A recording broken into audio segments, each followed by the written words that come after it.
श्रीराम समर्थ. सद्गुरू श्री ब्रह्मचैतन्य महाराज गोंदवलेकर यांचे प्रवचन दिनांक 14 ऑगस्ट.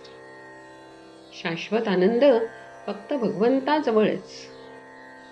जगात प्रत्येक मनुष्य स्वतःला आनंद मिळावा म्हणून धडपडतो आहे. किंबहुना आनंद नको असे म्हणणारा मनुष्य मिळणारच नाही. म्हणजे मनुष्याला आनंद हवाच असतो. मग इतक्या धडपडीतून त्याला आनंद समाधान का बरे न मिळावे? याला कारण असे की हा शाश्वत आनंद एका भगवंता वाचून दुसऱ्या कुठेही मिळणे शक्य नसल्या कारणाने त्याचे प्रयत्न व्यर्थ आहेत. त्या आनंदासाठी मला भगवंत पाहिजे असे मनापासून वाटले पाहिजे आणि त्यासाठीच आपण सर्वांनी नाम घेणे आवश्यक आहे. आपले मन भगवंताच्या चरणावर चिकटून ठेवावे आणि देह प्रारब्धाच्या प्रवाहामध्ये सोडून द्यावा. कधी तो सुखात राहील तर कधी दुःखात राहील, कधी तो बरेच दिवस सरळ जाईल तर कधी तो मध्येच गचका खाऊन बुडायच्या बेताला येईल. पण त्याच्या कोणत्याही अवस्थेमध्ये आपला आनंद कायम राहील. तुम्ही सर्व माणसे फार चांगली आहात, भगवंताचे नाम घेता हे मला माहीत आहे.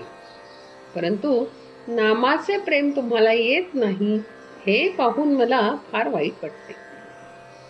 तुमच्यापैकी प्रत्येकाने मनापासून विचार करून ठरवा की मला नामाचे प्रेम येण्याच्या आड काय येत असेल बरे?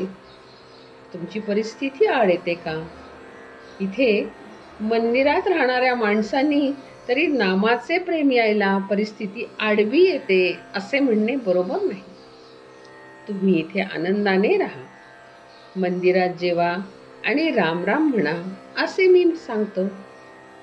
पण या लोकांनी सुद्धा नामाचे प्रेम यायला परिस्थिती आड येते असे म्हटले तर बाहेरून येणाऱ्या लोकांना मी काय सांगू?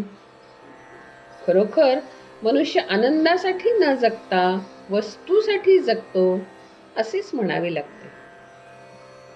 वस्तू ही सत्य नसल्यामुळे तिचे स्वरूप अशाश्वत असते.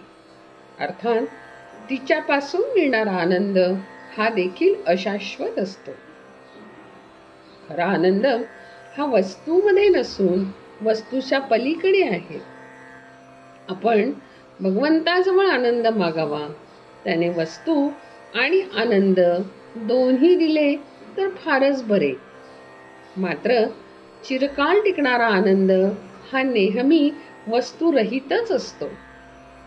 एका स्टेशनवर पेरू चांगले मिळतात म्हणून एक जण गाडीतून खाली उतरला.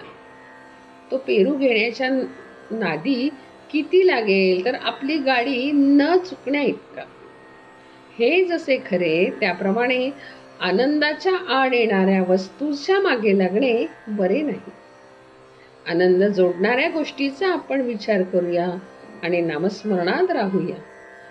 काल जे झाले त्याबद्दल दुःख करू नये, उद्या काय होणार याची काळजी करू नये. आज मात्र आनंदात आपले कर्तव्य करावे. वेळ सापडताच तो व्यर्थ गप्पा गोष्टीत न घालविता नामस्मरण करावे. जानकी जीवन स्मरण जय.